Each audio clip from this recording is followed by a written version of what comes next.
আসসালামু আলাইকুম রহমতুল্লাহ বরকাতুহ। আলহামদুলিল্লাহ রবিল আলমিন ওসলাত ওসালাম আলা আশরাফিল আম্বিয়া ওয়াল মুরসালিন নবীনা মোহাম্মদ ওয়ালা আলিহি ও আসহাবি আজমাইন ওবাদ। সম্মানিত দর্শকবৃন্দ, আমরা আলোচনা করছিলাম ইমাম আবু জাফর তাহাবি রহমতুল্লাহ রচিত বয়ান এতেকাদ আহলুসুন্নাহ ওয়াল জামাআহ, আহলুসুন্নাহ ওয়াল জামাতের আকীদার বর্ণনা এই কিতাবটির একটি অংশ নিয়ে, যেখানে আমাদের ইমাম বলছিলেন যে ওয়ানুমিনু বিমালাকিল মৌত, আমরা মালাকুল মৌতের উপর ঈমান রাখি। সে এই অংশের একটি মৌতের ব্যাখ্যা আমরা করছিলাম যে মৌত আসলে কী জিনিস। আমরা গত পর্বে মৌতের বিষয়টি আলোচনা করেছি। আজকে আমরা আলোচনা করতে চাই যে মৌতের হ্যাকমত কী, কেন আল্লাহ তাআলা মৃত্যুটা রেখেছেন, আল্লাহ তাআলা মৃত্যুটা কেন রেখেছেন সেটা আমাদের জানা দরকার। কারণ অনেকেই মনে থাকেন যে মৃত্যু মানুষকে শুধু কষ্টই দেয় না, মৃত্যুর কিছু উপকারিতা আছে, হ্যাকমত আছে। আল্লাহ তাআলার বিশেষ কোনো কারণে তিনি মৃত্যুকে রেখেছেন, জীবন রেখেছেন। আল্লাহ তাআলা নিজে কোরআনে কারীম বলে দিয়েছেন লিয়াবলুয়াকুম আইয়ুকুম আহসানু আমালা। কোরআনে কারীম কিছু হ্যাকমত বর্ণনা করেছেন, রাসূলুল্লাহ সাল্লাল্লাহু আলাইহি ওয়াসাল্লাম হাদিসেও কিছু হ্যাকমত বর্ণনা এসেছে। আমরা সেগুলোকে একত্রিত করে আজকে আলোচনা করার সিদ্ধান্ত নিয়েছি। প্রথমে আমরা বলবো যে মৃত্যু এমন এক জিনিস যেখানে আল্লাহ তাআলার ক্ষমতা প্রকাশ পায়। মানুষের হাতে যদি কোনো ক্ষমতা সর্বক্ষমতা থাকতো, সর্বময় ক্ষমতা থাকতো, মানুষ কিন্তু কেউ মারা যেতে চাইতো না, কেউ চাইতো না মারা যাক। সে সবাই চাইতো যে জীবন যেন বহুদিন থাকতে পারে, সে ব্যবস্থাপনা তারা করত। এই জন্য দেখেন অনেকেই, বিশেষ করে যারা ইসলামের আলো পায়নি, এরকম যে সমস্ত জাতিগুলো চলে গেছে, তারা অনেকেই মনে করতো যে মরার পরে আবার বোধহয় ওখানে আরেকটা জীবন আছে, যে জীবন বর্তমান জীবনের মতোই। তারা সেখানে অনেকে দেখা যায় কবরের ভিতরে দুনিয়ার জীবনের মতো জিনিসপত্র দিয়ে দিয়েছে।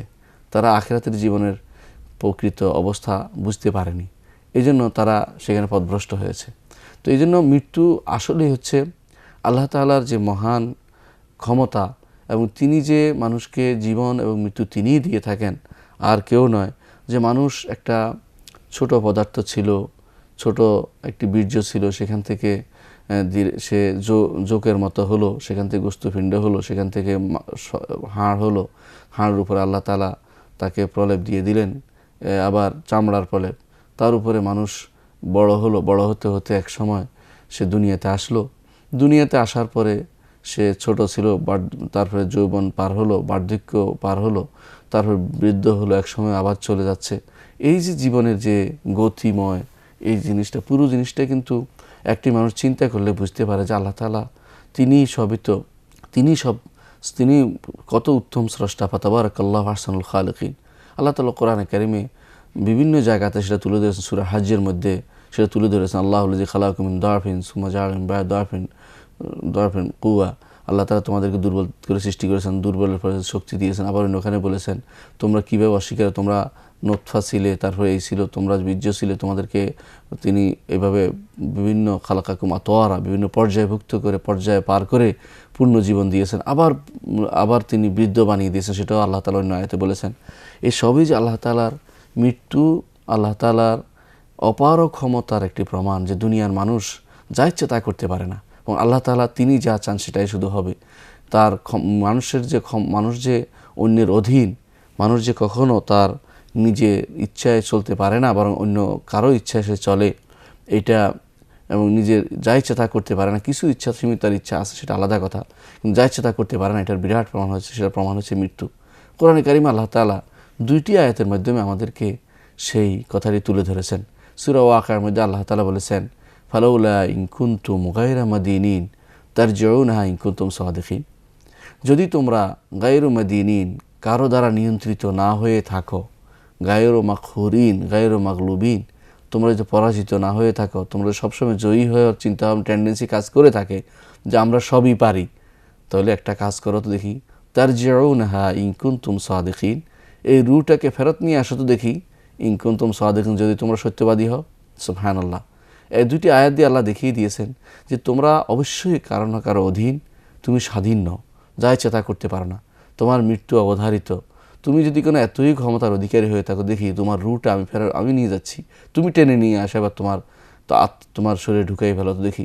আল্লাহ তাআলা সেটা দিয়ে চ্যালেঞ্জ ছড়িয়ে দিয়েছেন। সুতরাং ধমক দিচ্ছেন যে তুমি যা ইচ্ছা তা করতে পারো না, আমি যখন ইচ্ছে তখন ঢুকাবো আত্মার ভিতরে, শরীরের ভিতরে আত্মা ঢুকাবো, যখন ইচ্ছে তখন আমি শরীর থেকে তা নিয়ে যাব, তোমার এবারে কোনো কিছু করার নেই। এই ইউনিভার্সাল ট্রুথ, এই সত্য যে মৃত্যু অবশ্যই অবধারিত, প্রমাণ করে আল্লাহ তাআলার ক্ষমতার প্রতি মানুষ যে সে স্রষ্টা নয়, সে সৃষ্টি, এবং সে সৃষ্ট এবং সে অন্য কারো দ্বারা নিয়ন্ত্রিত, এই মৃত্যু সেটার প্রমাণ বহন করে। এই মৃত্যুর মাধ্যমে মানুষ আখিরাতের কথা চিন্তা করতে পারে এবং চিন্তা করতে পারে তাওহীদের, যে সে যতই আস্ফালন করুক না কেন আল্লাহর দরবারে তাকে হাজিরা দিতে হবে, সেখানে উপস্থিত হতে হবে তাকে। দ্বিতীয় যে একমত রয়েছে মৃত্যু, সেটা হচ্ছে মৃত্যু হচ্ছে মানুষের জীবনের পরীক্ষা। এই জীবন এবং মৃত্যু পুরোটাই আল্লাহ তাআলা রেখেছে মানুষের জীবনের পরীক্ষার জন্য, যে জীবন মৃত্যু থাকার কারণে সে পরীক্ষায় তাকে উত্তীর্ণ হতে হবে। এই চিন্তা সে সারা জীবন করবে যে আমি এখন যা করি না কেন আমি এটা আমার পরীক্ষা দিতে দেওয়া হয়েছে। পরীক্ষার হলে বসে কেউ যদি কোনো অন্য কাজ করে সে অবশ্যই রেজাল্ট ভালো হবে না, তার এটা সবাই বুঝতে পারে, সে তার রেজাল্ট সে পাশ করতে পারবে না। এই জন্য পরীক্ষার হলে সবাই চেষ্টা করে যে কোনো মূল্যে ভালো কাজটা করতে, যাতে তার ফলাফলটা ভালো হয়। দুনিয়ার জীবনটা হচ্ছে তার পরীক্ষার জায়গা, পরীক্ষা দিতে হবে তাকে। আল্লাহ তাআলা বলে দিয়েছেন লিয়াবলুয়াকুম আইয়ুকুম আহসানু আমালা আল্লাযী খালাকাল মাউতা ওয়াল হায়াতা, যিনি সৃষ্টি করেছেন জীবন এবং মৃত্যু, লিয়াবলুয়াকুম আইয়ুকুম আহসানু আমালা, যাতে করে পরীক্ষা করতে পারেন তোমাদেরকে তোমাদের মধ্যে কে উত্তম আমল করে। উত্তম হচ্ছে কে রাসূলুল্লাহ সাল্লাল্লাহু আলাইহি ওয়াসাল্লামের জন্য, রাসূলুল্লাহ সাল্লাল্লাহু আলাইহি ওয়াসাল্লামের প্রদর্শিত পথে আমল করে, আর কে আল্লাহর জন্য আমল করে, সেটা তিনি দেখেন, সেটা তিনি পরীক্ষা করতে পারেন। ওহুয়াল আজিজুল গাফুর, তিনি মহা প্রবল পরাক্রমশীল এবং ক্ষমাবান, তিনি সব ক্ষমতা রাখেন, তিনি তারপর ক্ষমা করে দিবেন তোমাদের ছোট ছোট অপরাধসমূহ যদি তোমরা আল্লাহর কাছে তওবা করো। জীবনে মৃত্যুর এই ছন্দ, এই যে মিল, সেটা বোঝা দরকার আমাদের। এই জন্য যে আমরা দুনিয়ার জীবনে এই পরীক্ষায় পাশ করার জন্য প্রস্তুতি নিতে হবে আগ থেকেই। এই জন্য জীবনটা হচ্ছে পুরোটাই পরীক্ষা। এই মৃত্যু পরীক্ষার শেষ সময়, মৃত্যু অর্থ পরীক্ষা থেকে পরীক্ষার হল থেকে আমরা বেরিয়ে যাচ্ছি এবং আমাদের ফলাফল ঘোষণা হবে আল্লাহ তাআলার সামনে। এই জন্য মৃত্যুর একটা বড় হিকমত হচ্ছে যে আমরা এই পরীক্ষা কতটুকু পাশ করি সেটা মৃত্যু আমাদেরকে তুলে ধরবে। তৃতীয় যে হিকমত সেটা হচ্ছে যে মানুষ দুনিয়াতে স্থায়ীভাবে আসেনি, মৃত্যু সেটা আমাদেরকে স্মরণ করিয়ে দেয় যে তুমি আসছো আবার চলে যাবে, তুমি খলিফা। আল্লাহ তাআলা আগেও বলেছেন কোরআনে কারিমে যে ইন্নী জাআলুন ফিল আরদি খলিফা। যখন ফেরেশতাদের সাথে আল্লাহ তাআলার কথোপকথন হচ্ছিল, দুনিয়ার বুকে আমি খলিফা প্রেরণ করব। এই খলিফা অর্থ হচ্ছে যে একটার পর একটা তারা আসতেই থাকবে, তারা স্থায়ী হবে না। অর্থাৎ আদমের পরে তার সন্তানরা আসবে, সন্তানদের পরে সন্তানরা আসবে, এভাবে দুনিয়ার বুকে এই জমিনের জন্য একজন খলিফা হবে। ইন্না নাহনু নারসুল আরদ মান আলিহা ওয়া ইলাইনা ইরজাউন। আল্লাহ ব্যতীত আর সবাই এই চলে যাবে, আল্লাহ সব কিছুর মালিক হবে, আল্লাহ তাআলা বলে দিয়েছেন। অর্থাৎ আমরা পরস্পর খলিফা ওয়া জাআলনা বা'দাকুম লিবাদিন। আল্লাহ তাআলা বলছেন যে আল্লাহ এই পরস্পরের মধ্যে আমরা খলিফা হচ্ছি। অর্থাৎ আমার দাদা চলে গেছে, আমার বাবা আসছেন, আমার বাবা চলে গেলে অন্যরা আসবে, আমি চলে গেলে আমার সন্তানরা আসবে। এই যে আমাদের যে ধারাবাহিক জীবনের যে ধারাবাহিক নিয়ম, জীবন কিভাবে চলছে, এটা মৃত্যু আমাদেরকে স্মরণ করিয়ে দেয় যে আমরা আসলে খলিফা, আমরা দুনিয়ার বুকে স্থায়ীভাবে থাকার জন্য আসিনি। এই মৃত্যুর হিকমতটা আমাদের জানা দরকার। চতুর্থ হচ্ছে যে মৃত্যু আসলে একটি বড় নেয়ামত বটে। আল্লাহ তাআলা দুনিয়াতে কোনো কিছু তৈরি করেন যার কোনো না কোনো উপকার নেই। মৃত্যুর মধ্যে একটা বড় উপকার রয়েছে, সেই উপকারটা হচ্ছে মৃত্যু যদি না থাকতো দুনিয়ার বুকে মানুষের জীবন ধারণ কঠিন হয়ে যেত। কেন? মানুষ দুনিয়ার বুকে ভালো কিছু করতে চায়, ভালো কিছু বাড়িঘর করতে চায়, অনেক কিছু করতে চায়, রিজিকের ব্যবস্থাপনা করতে চায়। মানুষ যদি কোনো মারা না যেত, যদি আদম থেকে আজ পর্যন্ত সমস্ত মানুষ জীবিত থাকতো, দুনিয়ার বুকে আপনার পা রাখারও ঠাঁই হতো না। আপনি সেখানে রিজিকের ব্যবস্থা আপনি নিজেই করতে পারতেন না। পরস্পর হানাহানি মারামারিতে লেগে যেত।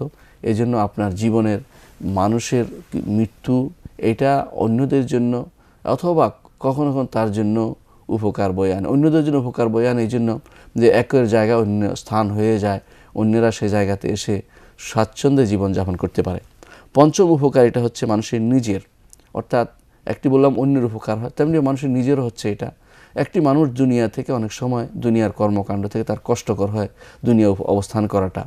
যেমন অসুস্থ হতে হতে এমন অবস্থা পর্যায়ে পৌঁছে তখন সে নিজেও বলে যে আল্লাহ ইলার রাফিকিল আলা, আমি তোমার সাথে তোমার বন্ধুদের সাথে যারা মিনাস নবিয়িন ও সিদ্দিকিন ও শুহাদা ও সালেহিন তাদের সাথে থাকার জন্য আমি এখন আগ্রহী, অর্থাৎ আখিরাতমুখী হতে চায়। সেই জন্য তার সে আখিরাত যদি নাই থাকতো, মৃত্যু যদি না থাকতো, তখন সে কষ্টে তার জীবনটা কঠিন হয়ে যেত। এই জন্য প্রত্যেকটি মানুষের মৃত্যু তার জন্য অনেক সময় তার জন্য উপকার বয়ে নিয়ে আসে। এই জন্য সাহাবায়ে কেরাম সবসময় ও রাসূলুল্লাহ সাল্লাল্লাহু আলাইহি ওয়াসাল্লামের সাথে সাক্ষাতের জন্য তারা উদগ্রীব ছিলেন। বেলাল রাদিয়াল্লাহু আনহু মৃত্যুর সময় বলেছিলেন, গাদান আলকাল আহিব্বা মুহাম্মাদান ওয়া সাহবা, আগামী দিন আমি খুশি এই জন্য যে আগামী দিন আমি সাক্ষাৎ করব আমার বন্ধুদের সাথে, প্রিয় মানুষদের সাথে, মুহাম্মদ এবং তার সাথীদের সাথে। এই জন্য কোরআনে কারিমে আল্লাহ তাআলা স্মরণ করিয়ে দিয়েছেন আমাদেরকে যে অনেক সময় মানুষ জানে না যে তার ভালো কোনটা, কিন্তু যা আল্লাহর কাছে আছে তা বেশি উত্তম, এটা বেশি উত্তম। নেককাররা সেটা মনে করে যে আল্লাহর কাছে যা আসে তা বেশি উত্তম। সেই জন্য তারা এই মৃত্যুটাকে অনেক সময় তারা গনিমত মনে করে, গনিমত মনে যে এই মৃত্যুটা তার জন্য উপকারী। যদিও মৃত্যু চাইতে নিষেধ করা হয়েছে হাদিসে, কেউ যেন বিপদে পড়ে মৃত্যু কামনা না করে, এটা নিষেধ করা হয়েছে। কিন্তু মৃত্যু হওয়ার পরে তার আখিরাতের যে জীবন রয়েছে সেটা যদি সে বুঝতে পারে, তার জীবনটা যে আখিরাতের জীবন তার সুন্দর হবে, কষ্টকর হবে না, এবং সেখানে আমল যা করেছে এটা কাজে লাগবে, তাহলে তার জন্য কিন্তু মৃত্যু শ্রেয় হয়ে যায়। এই জন্য রাসূলুল্লাহ সাল্লাল্লাহু আলাইহি ওয়াসাল্লাম দোয়া করতে বলেছেন, আল্লাহ তুমি আমাকে ওই সময় পর্যন্ত জীবিত রাখো যেই সময় পর্যন্ত জীবিত থাকা আমার জন্য উপকারী, আর ওই সময় মৃত্যু দিয়ে দাও যে সময় মারা গেলে আমি আখিরাতে আমার কাজে লাগবে, আখিরাতে আমার জন্য উপকারী হবে। এই জন্য এই দোয়াটা করতে বলেছে। এটা বলে নাই যে আল্লাহ আমাকে সবসময় মৃত্যু, কারণ একটা মানুষ জীবিত থাকলে হয়তো ভালো আমল করতে পারে, ভালো আমল করার কারণে তার এই জন্য মৃত্যু কামনা করা, মৃত্যুর দোয়া করা জায়েজ নেই শরীয়তে। কোরআনে কারিমে আল্লাহ তাআলা বলেছেন যে নেককারদের জন্য আল্লাহর কাছে যা রেখেছে তা বেশি উত্তম। তো আল্লাহর কাছে যা দেখেছে তা বেশি উত্তম হলে নেককাররা যত তাড়াতাড়ি আল্লাহর কাছে যাবে ততই তারা বেশি পাবে। আল্লাহ তাআলা কোরআনে কারিমে বলেছেন, ওয়ালা ইয়াহসাবান্নাল্লাযিনা কাফারু আন্নামা নুমলি লাহুম খায়রুল লিআনফুসিহিম ইন্নামা নুমলি লাহুম লিয়াজদাদু ইসমান ওয়া লাহুম আযাবুম মুহিন। কাফেরদের জন্য ঠিক বিপরীতটা রয়েছে। আল্লাহ তাআলা বলছেন দুনিয়ার জীবনে ঈমানদাররা যাই করে না কেন আখিরাতে সেটা পাবে। অর্থাৎ যত জীবন বেশি যাবে, যত সালাত আদায় করবে, যত বেশি যাকাত দিবে, হজ করবে, যত বেশি ভালো কাজ করবে, আখিরাতে সেটার প্রতিফল পাবে। কিন্তু কাফেরের বিপরীতটা, দুনিয়ার জীবন তার যত লম্বা হবে, যত বেশি ভোগ করবে, যত বেশি সে আল্লাহর বিরুদ্ধে আস্ফালন করবে, আল্লাহর বিরুদ্ধে চলবে, আল্লাহর বিরুদ্ধে আচরণ করবে, দ্বীনের বিরুদ্ধে আচরণ করবে, আখিরাতের জীবনে তার শাস্তি তত বেশি হবে। আল্লাহ তাআলা যেন বলছেন যে দুনিয়ার বুকে কাফেররা যত বেশি তারা বেশি ছাড় পেয়েছে বলে আপনি এ ব্যাপারে মনে করবেন না যে তারা একেবারে আল্লাহ তাদের ছেড়ে দেবেন।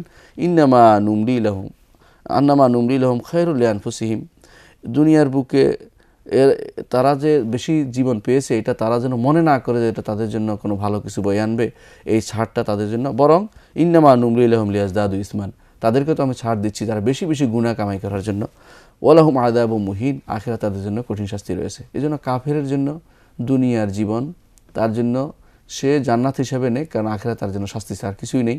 কিন্তু ঈমানদারের জীবন, দুনিয়ার জীবনে সে কষ্ট করবে, আমল করবে, নেক আমল করবে, সে এটাকে জেলখানা মনে করবে, কিন্তু এটা তার কাজে লাগবে যদি সে সঠিকভাবে কাজ করে যেতে পারে।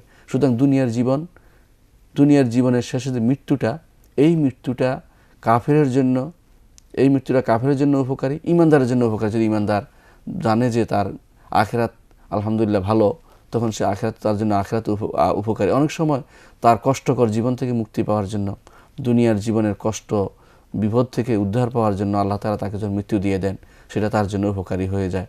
তাছাড়া ষষ্ঠ যে হিকমত রয়েছে মৃত্যু, সেটা হচ্ছে যে মৃত্যুর মাধ্যমে মানুষ দৃঢ় বিশ্বাসে পৌঁছে যায় যে এক সময় তাকে আল্লাহর দরবারে পৌঁছতে হবে। সেটা এই মৃত্যু তার ঈমানটাকে শক্তিশালী করে দেয়, যা সে ঈমান আনতো সবসময় যে তাকে আল্লাহর কাছে যেতে হবে। সে সবসময় বলতো ইন্না লিল্লাহি ওয়া ইন্না ইলাইহি রাজিউন, যে আমরা আল্লাহর জন্য আল্লাহর কাছে ফিরে যাব।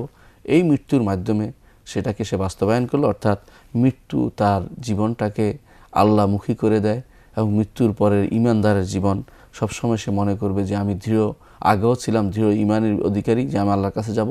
মৃত্যুর পরের জীবনে সেভাবে সে চলে যায়। এই জন্য ঈমানদার মরার সময়, অধিকাংশ বর্ণনায় দেখা যায় যে মরার সময় ঈমানদার আলা আরাকে জাবিনিহি, তার কপালের ঘামের মাধ্যমে চলে যায়, অনেক সময় হাসি মুখে চলে যাচ্ছে, অনেক সময় সে আখিরাতের জীবনের চিহ্ন দেখতে পায়। আল্লাহ তাআলা তাকে দেখান, মৃত্যুর সময় হাদিসে যেভাবে আসছে, তাকে বিভিন্ন রকমের জিনিস আল্লাহ তাআলা দেখেন, তাকে ফেরেশতারা পর্যন্ত সুসংবাদ জানায়। এই সবই সে দৃঢ়তার সাথে সেটা অতিক্রম করে যায়, আখিরাতের জীবনের একটা বিরাট চিহ্ন রেখে সে দুনিয়া থেকে চলে যাচ্ছে। সুতরাং মৃত্যু তাদের জন্য একটা বড় কিছু হিসাবে দেখা, এগুলো এই সবই কিন্তু মৃত্যুর হ্যাকমত। মৃত্যুর হ্যাকমত হচ্ছে এই জিনিসগুলো আমাদের বুঝে নেওয়া যে মৃত্যু মানুষের জীবনের একটা বিরাট কিছু, এবং সেটাকে আমরা সেইভাবে নিতে হবে যেভাবে আল্লাহ এবং তার রসুল আমাদেরকে নিতে বলেছে। মৃত্যুর জন্য সর্বদা প্রস্তুত থাকতে হবে। মৃত্যু আমাদের প্রস্তুতিমূলক, আমাদেরকে প্রস্তুত হওয়ার জন্য আমাদেরকে ডাকছে। সম্মানিত দর্শকবৃন্দ, আমরা আলোচনা করছিলাম যে মৃত্যুর কিছু হ্যাকমত রয়েছে, সেই হ্যাকমতগুলো আমরা আলোচনা করেছি। এখন আমরা আলোচনা করতে চাই যে কিভাবে একজন ঈমানদার ভালো মৃত্যু অর্জন করতে পারে। ভালো মৃত্যুর কিছু চিহ্ন আছে, সেই বিষয়গুলি আমরা তুলে ধরব। তারপর ইনশাআল্লাহ খারাপ মৃত্যুর কিছু চিহ্ন আমরা তুলে ধরব। একজন ঈমানদার কিভাবে তার মৃত্যুটা যেন ভালো অবস্থায় হয় এবং ভালো পদ্ধতিতে হয় এবং তার ভালো কিছু চিহ্ন ফুটে ওঠে, সেই জন্য সে সবসময় প্রচেষ্টা চালাবে।